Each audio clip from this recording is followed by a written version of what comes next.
I should put a disclaimer. If you offend very easily, stop chewing. What do you believe? Do you believe that this is your organization? Do you believe that you're the future of it? Or are you in a population that believes that you will never inherit this organization? Do you believe that you are not ready to lead this organization because of age? Well, yes, it is your organization. No, you are not the future of it. And I'm talking to all the youth in college. No, you're not the future of it. You are the right now. You are the valid. You are what this organization is about. You're the reason why the fight continues. This is your fight. This is your organization. You are the most relevant part of the NAACP. For those of us in my generation and above, we are the irrelevant portion of the NAACP. This is your fight. The 45 that's occupying the White House right now is the president who's making laws and regulations and appointments that affect you and your children long term. It affects me and my children short term because I have a shorter lifespan, if you will. Right? I'm in that middle portion. This is your organization. Take it over. Don't ask permission.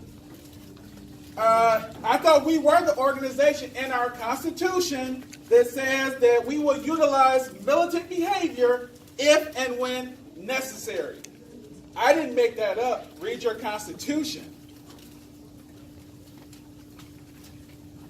Some of y'all are looking at me kind of half strange, but that is written in your Constitution.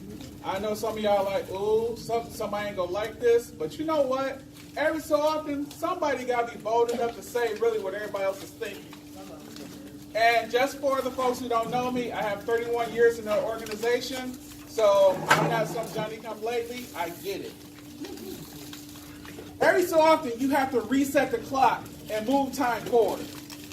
Much like Eastern and Central time zones, sometimes you need to fall back, but a lot of times you need to spring ahead. So, just for those of you wondering, I know that I'm stepping on toes again, and I'm speaking very contrary to what is happening within our organization. I'm not trying to make anyone feel comfortable right now. We are very much in different days than what we were when I was a member of Youth and College Division in the 1990s, and in a much different system than those who came before me. Youth and College Division, rock with me for 1 second on this. Why am I saying all this to you? It is to hype you up.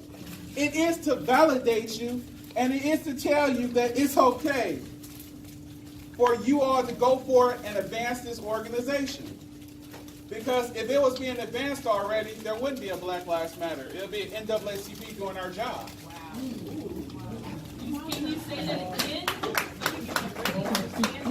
Hey, I told you, I'm not trying to make nobody feel comfortable. It's about what's real, and I'm tired of us having these bubblegum conversations validating foolishness. If we were on our duty, there would be no Black Lives Matter. It'll be NAACP doing business as we should.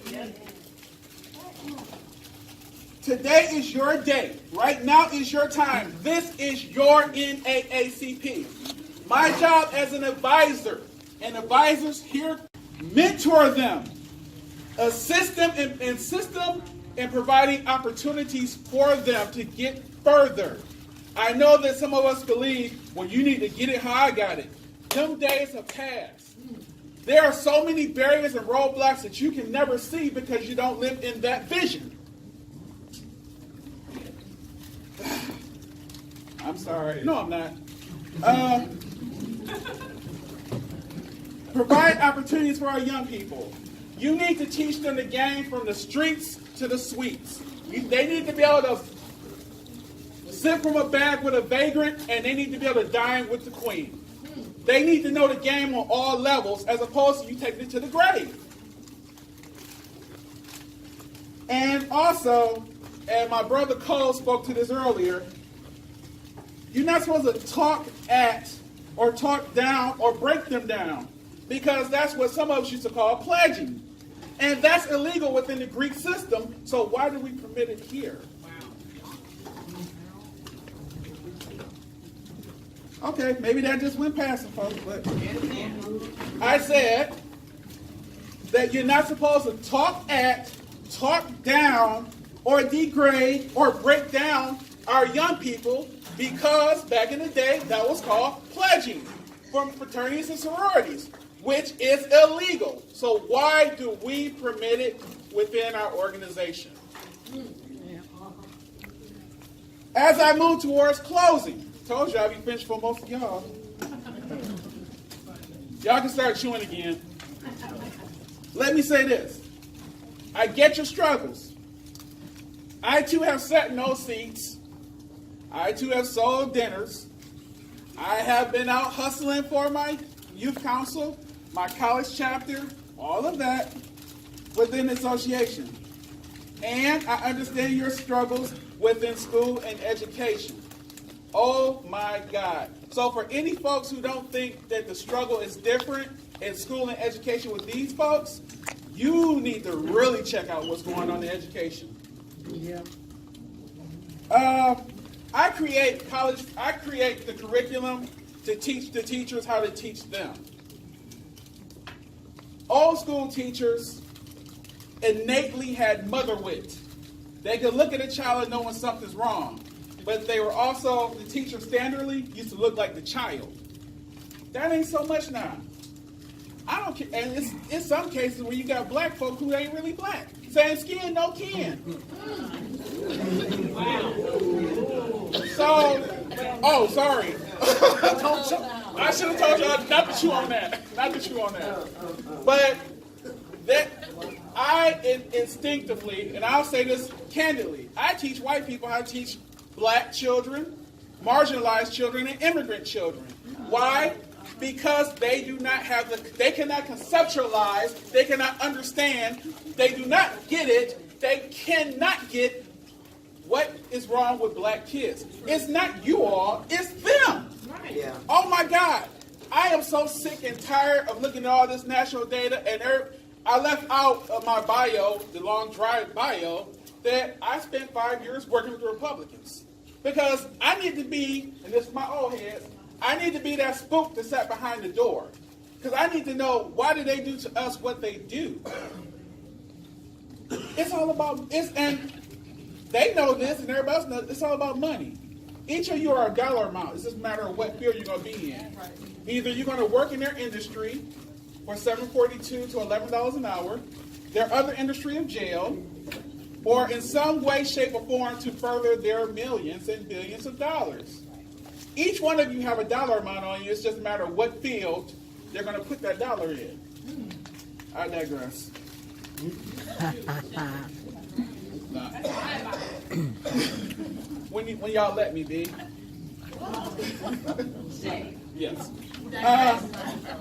So, I lectured at the School of Social Work, and here's a cheap plug. I'm in their best practice book.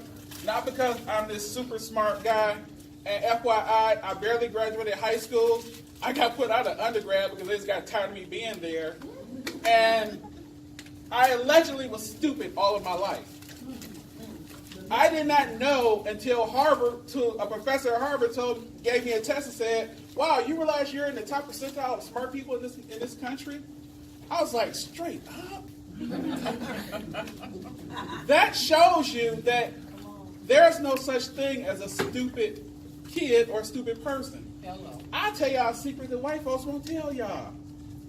Okay, so I'll go academic dean for a second. There was a gentleman at Harvard University in 1983, 1984, right? Guess what? He checked out little black kids and researched them and figured out, wow, there's this thing called multiple intelligence. Some people are kinesthetic. Most people who do things repetitiously, like athletes, and they learn by repetitive movement. That means if you can teach a football player the geometric form of throwing a football so many yards, he will understand geometry. if you teach a car thief the difference in a 4-cylinder, 6-cylinder, 8-cylinder, rear wheel versus front wheel drive, he will understand physics. That's why they took it out of school. Because they're not going to teach. I mean, come on, y'all, be real. No one's going to give you the education you need to overthrow them. Okay. Thank you.